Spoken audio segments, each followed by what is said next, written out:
In my hands, boss attack! Don't worry, my friend. I am your shield.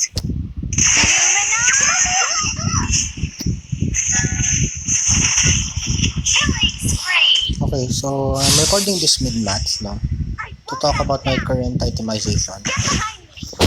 So right now, I'm building Dominance Eyes and Blade Armor. No? These are both very defense heavy. Definitely not, not insanely with Lolita's typical items. The people of Eruditia are who I am. An enemy has been slain.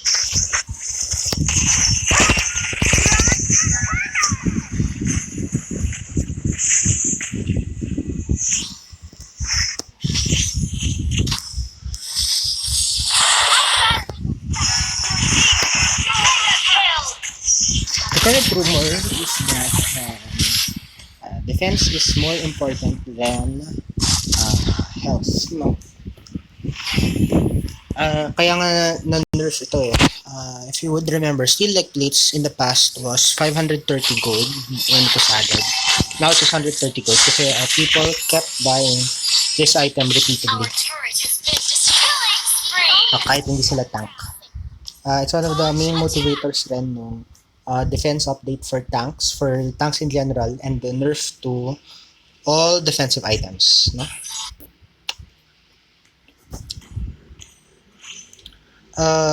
Based on the game code, based on the coding of the game, health is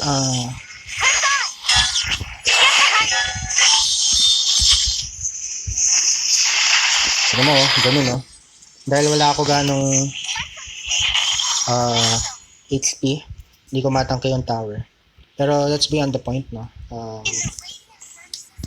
Wait lang. Patayin natin to.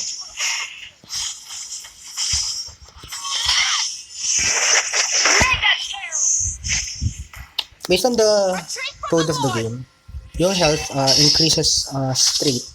Pero yung defense is medyo pa-ratio yung ano niya, yung increase niya. It's based on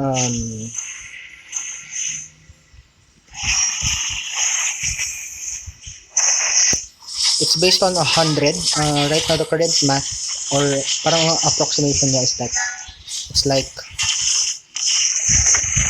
wait.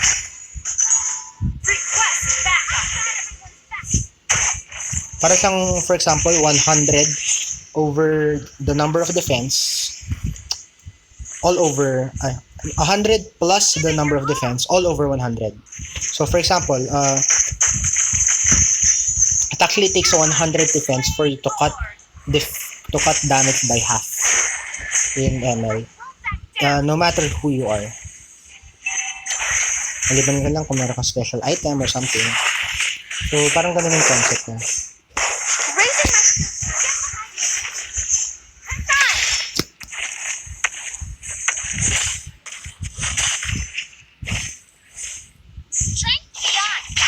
So, ibig sabihin, the more you buy defense in the early game, the more effective it is. Pero sa late game, parang mas kinakailangan mo na yung health.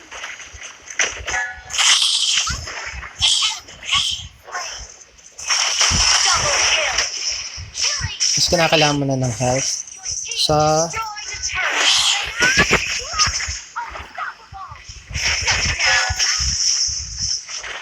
kinakailangan mo ng help sa sa late game.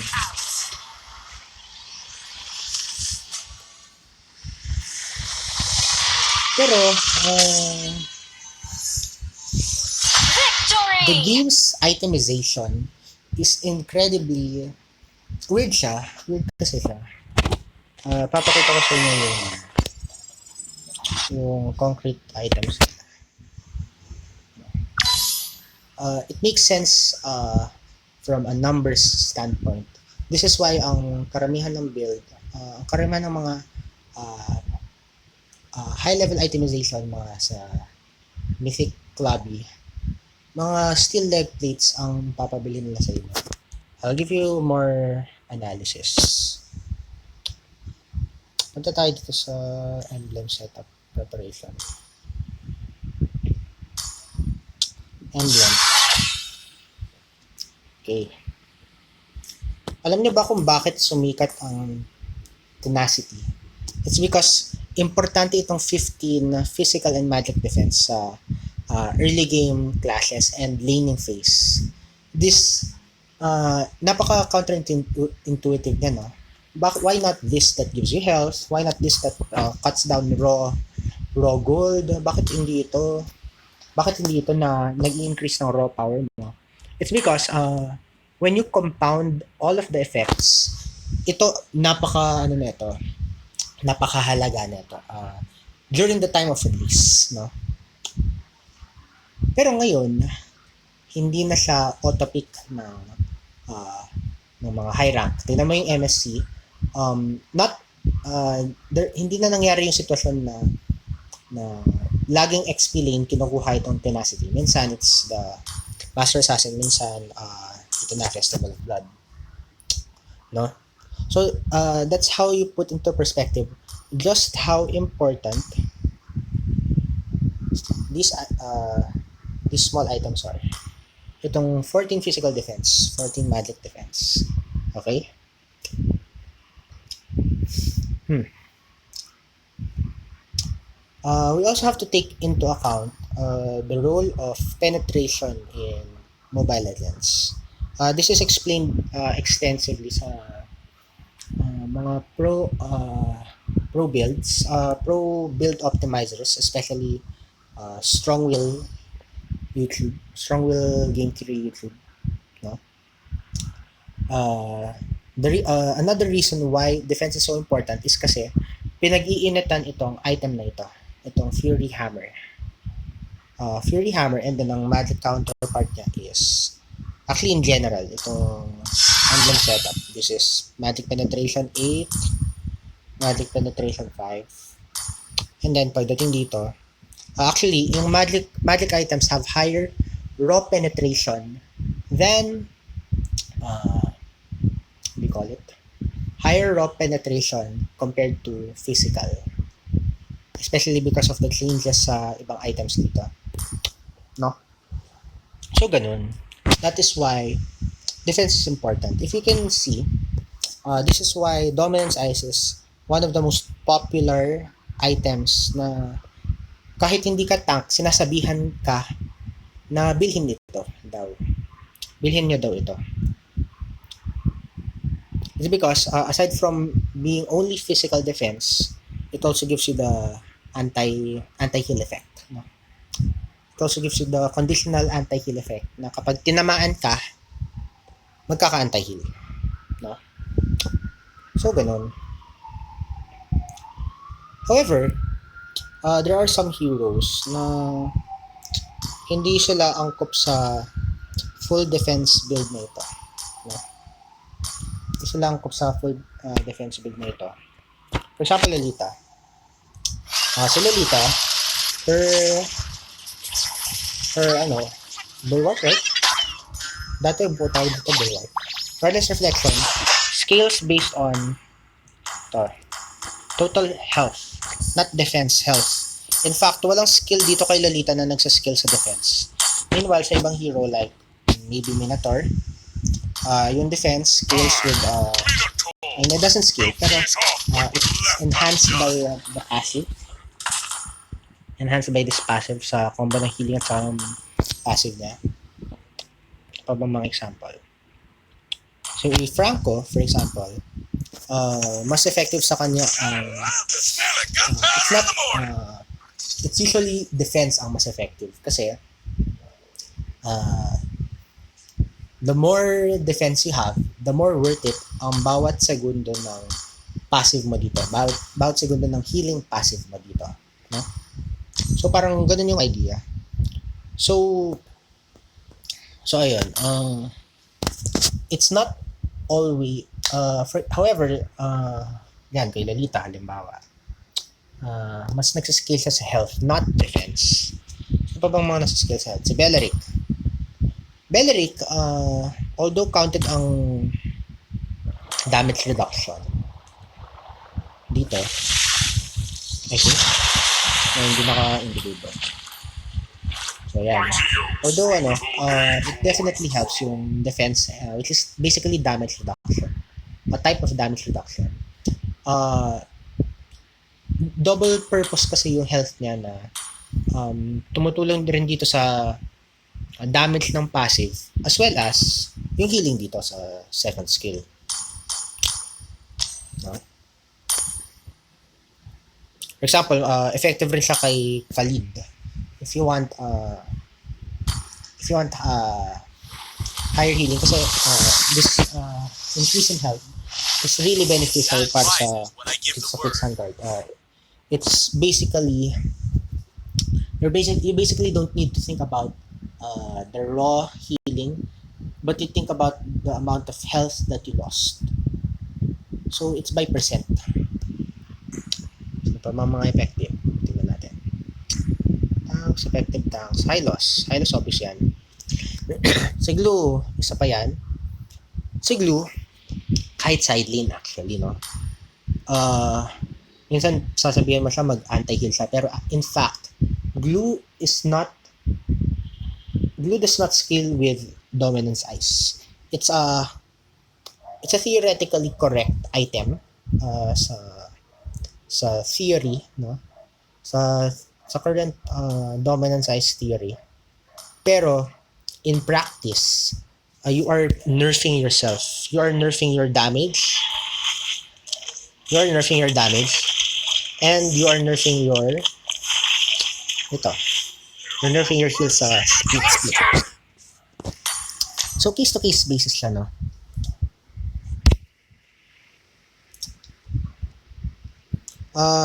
Next time when you have a situation na sa tanks, with your tanks or with your roamers, you need to ask yourself, bakit ito ang item na bibilhin mo? Hindi mo pwedeng isipin, dahil anti-heal. Mobile Legends is more than just that unique passive. If you really want to elevate your skill in itemization, is particularly for tanks, it's so much more crucial for tanks. You need to know the technicality behind that, the physical defense, yung wala siyang health. You need to know the math behind it, no? Hindi mo pwedeng pindot-pindot lang. Because Dominance Ice is more effective for some heroes while not for others. We can take the example dito sa game na to. Nakikita natin. Although siyempre may ambag yung peaking, no? Pero it's more crucial dito yung draft ko as the roamer. First, Dominance Ice for flooring. And then Blade Armor, because we have 3 critical damage dealers. Technically Granger is skill based. So ang usual na recommendation dyan is Antique Kiras instead. Pero dito we also have Zilong, we have Mia. Although questionable picks ito on their own, if you really want to fight against them, mag-Blade Armor ka. So you always have to check. Sino ba ang iko-kontra ko dito sa Dominance Ice? Sino ba ang iko-kontra ko dito sa Blade Armor? Is it worth the trade-off na hindi ako bibili ng health item? Kasi minsan hindi na siya. Siguro an additional point, an additional important point to make when talking about this item, especially Dominance Ice in particular, kasi yan sa mga pinagkakainitan mga kakampi. Kahit hindi sila tank, sasabihin nila mag-dominant health sila. You also have to remember that other anti-heal items exist. In fact, these other anti-heal items, Sea Halberd and Glowing Wand, are priority items for other teammates. They are priority items for, halimbawa, Valir. Prio item yan ni Valir aside from Ice Queen Wand. Prio item yan ni Eve. Prio item yan ni Zask right now, which is currently rising in popularity, no? Prio item rin yan ni Chang. So what purpose is there for you to buy Dominance Ice kung bibili rin naman kayo ng Glowing Wand? Lalo na if Dominance Ice does not actually help the tank in being tankier. So you have to remember, this only affects this passive is for anyone. Itong anti-heal passive. Pero yung the actual tankiness, remember, tank pa rin yan. Kailangan pa rin niyang mabuhay ng konti. Kahit konti lang, kahit mabuhay siya ng konti. Pero if it does not help because of this physical defense, for example, hindi naman penetration user itong kalaban mo, hindi naman sila gagamit ng Fury Hammer, ba't ka pa magde-defense? What if hindi naman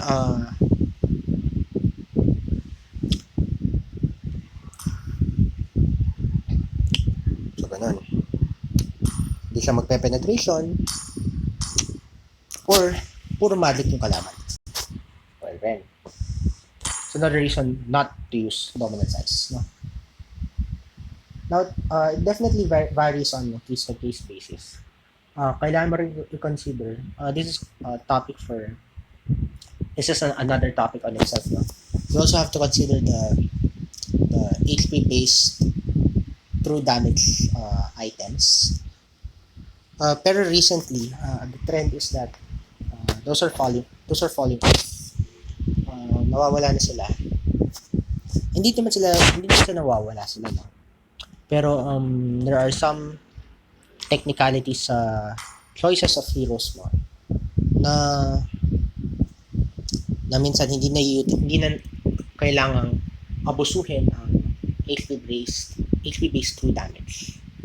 So you can go you can be a bit more honest sa itemization mo. And mas effective talaga doon ang mga iba pang items. Yung ito, effective sila, halimbawa itong Brute Force, ito makakatulong to, 600 HP. Twilight Armor, lalo na maraming nang burst ngayon na one hit. Well, at least it's better than the HP based one hits. Yan. Oops. Tikeras, useful rin yan. Right now, na yan ang unahin minsan. O kaya, you even have to be open to the possibility na ito ang bilhin ng roamer nyo. Especially, see, nakakatulong rin yan sa tankiness na. It's 600 HP. It's definitely not a useless tank item.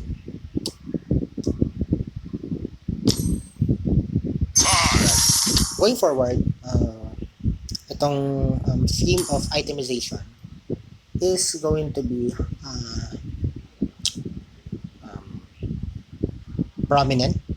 So, siguro sa mga, kung magre-release ako ng ibang discussion video about it, no? It's a really case-to-case basis. There is a